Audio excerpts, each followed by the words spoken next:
Eligible by Curtis Sittenfeld. Read for you by Cassandra Campbell.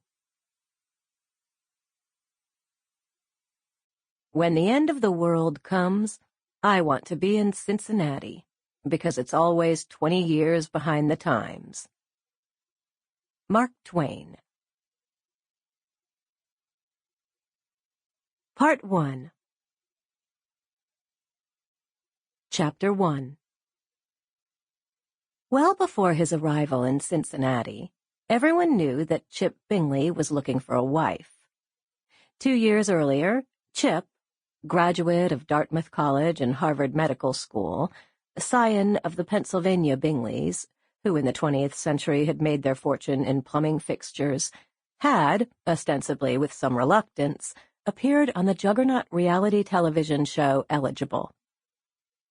Over the course of 8 weeks in the fall of 2011, 25 single women had lived together in a mansion in Rancho Cucamonga, California, and vied for Chip's heart, accompanying him on dates to play blackjack in Las Vegas and taste wine at vineyards in Napa Valley, fighting with and besmirching one another in and out of his presence.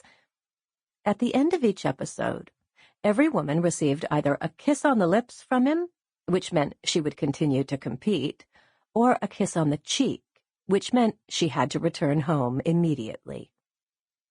In the final episode, with only 2 women remaining, Kara, a wide-eyed, blonde-ringleted 23-year-old former college cheerleader turned second-grade teacher from Jackson, Mississippi, and Marcy, a duplicitous yet alluring brunette 28-year-old dental hygienist from Morristown, New Jersey, Chip wept profusely and declined to propose marriage to either.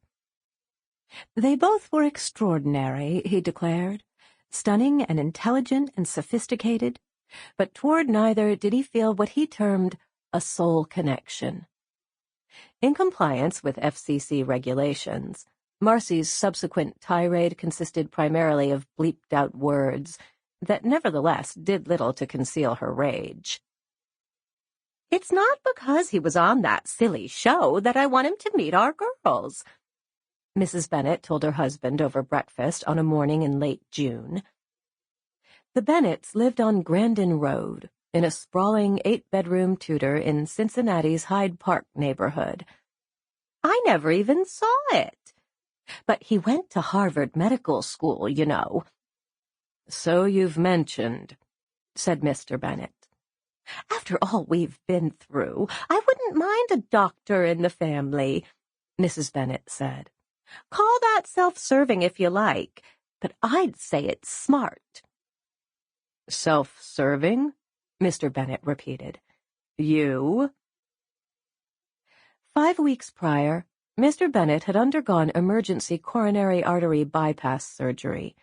After a not inconsiderable recuperation, it was just in the last few days that his typically sardonic affect had returned.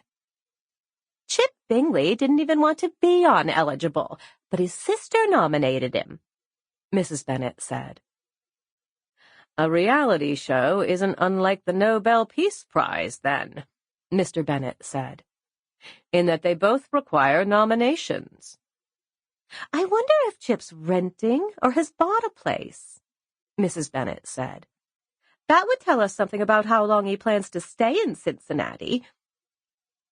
Mr. Bennet set down his slice of toast. "Given that this man is a stranger to us, you seem inordinately interested in the details of his life." "I'd scarcely say stranger. He's in the ER at Christ Hospital, which means Dick Lucas must know him. Chip's very well-spoken. Not like those trashy young people who are usually on TV. And very handsome, too."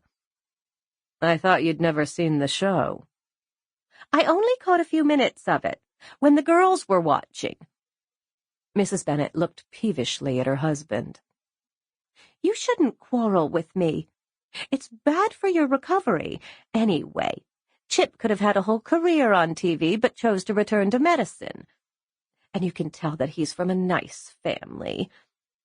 Fred, I really believe his moving here right when Jane and Liz are home is the silver lining to our troubles." Sample complete. Ready to continue?